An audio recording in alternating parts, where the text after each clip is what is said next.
Oh, Ted Pearson. Yeah, Bob?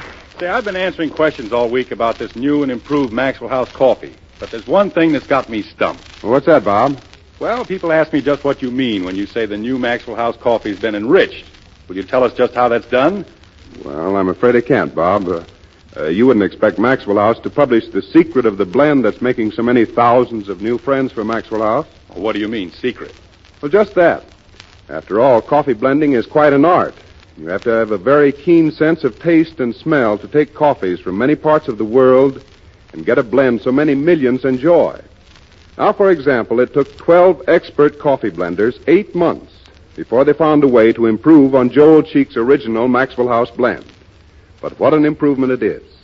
Friends, you can tell the difference in this new blend the very first cup you try. It's coffee richer, smoother, and more satisfying, we believe, than any coffee you've ever tasted before. And then the remarkable radiant roast process roasts each bean evenly all the way through. So there's no bitter coffee due to parching, no weak coffee due to under-roasting. And that means more of true coffee flavor in your cup. So tomorrow, discover for yourself how marvelously clear, smooth, and rich the new Maxwell House really is. Ask your grocer for a pound in the same familiar blue super vacuum can you've always known. It's selling at low prices friendly to your budget. So now's the time to make friends with Maxwell House.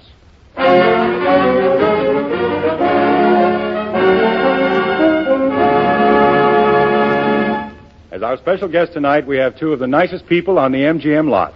And it's a real pleasure to welcome them to our Good News Show, Maureen O'Sullivan and Lou Ayres. Hello, Bob. Well, Maureen and Lou, I'm sorry to say I missed the preview of your new picture, Spring Madness. But from what I hear, it's really grand entertainment, and you both turned in excellent acting jobs. Well, that's nice of you, Bob. Thanks. Well, how about telling us a little something about the picture? Well, of course you know that Spring Madness takes you behind the scenes of a modern college. That's right. You see, most of the action centers around the spring dance at a girls' university. And Lou comes to see me the day before the big spring dance, which he's supposed to take me to. Yes, you see, we've been romancing all summer, and if I take her to the spring dance, that sort of officially means that we're engaged. Yes. So he tells me that he can't go to the dance because he and his roommate have left college and they're going to see the world. So what do? Get me in the gymnasium where the spring dance is going to be held the next night. Just the two of us, moonlight streaming in through the windows. You know, it makes her look even more beautiful that way, Bob. Women's tricks, you know. I want to know what happens in the gymnasium. Okay. Well, we'll do the scene as we did it in the picture. Now, Maureen and I are in the gym, alone. It's night. So you've left college, and you're really sailing Monday morning? 6 o'clock. Really, for 2 years? Oh, we figure it'll be worth 20 in experience. Sounds grand. Oh, look, they've waxed the floor for the dance tomorrow night. I'm going to try it. Don't dance around like that. Careful, you'll fall. Oh, I have fallen hard. Oh, darling, a girl couldn't go along, I suppose, you know, as a mascot or a dishwasher or something. Well, it isn't a pleasure trip, dear. It won't be easy. It's hard work. It's a freighter, you know. No place for a woman. Of course not. The world for men only. Oh, darling, please stop floating in and out of the moonlight like that. I think you're going a marvelous idea. Of course, I'll hate not seeing you. Well, I hate not seeing you. You know, I'm glad there's never been any phony romance between us. Heavens, no. But I wanted you to know, as this period of my life begins, I can tell you now, you're the only important girl that has ever come into it. I didn't mean to be funny.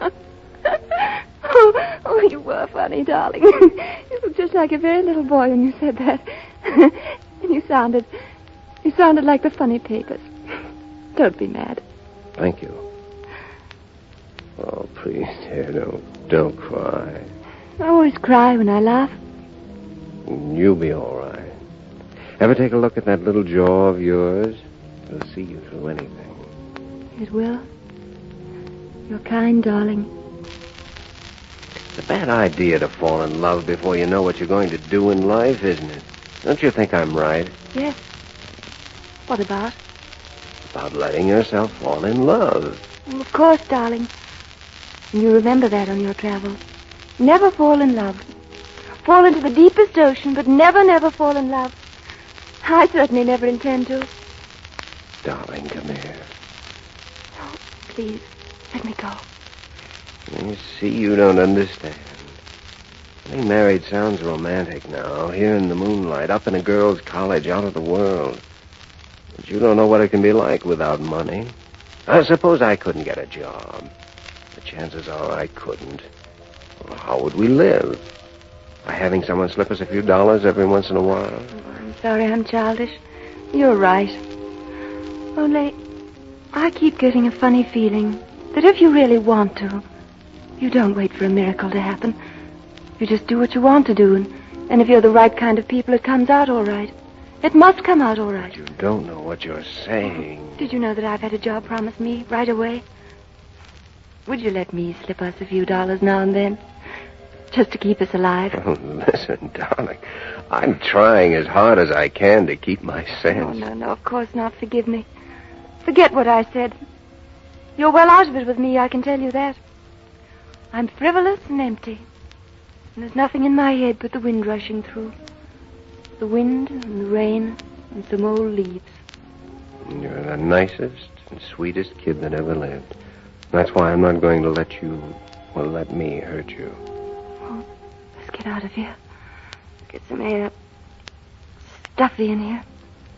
And I'm going away because I may as well spend the few bucks I've saved seeing what goes on instead of pounding the pavements looking for a job. Oh, don't explain any more, darling. I'm sure you're trying to protect us from ourselves. Yes, I am. Let me tell you again. Yes. Do tell me again. In the open air. Please.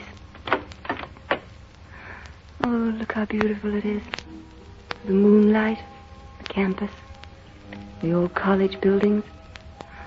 I suppose they don't teach us the right things. But I hope when they change everything else, they let this stay. Even if it's only a reminder of the silly old days. And the night we said goodbye. Goodbye, darling.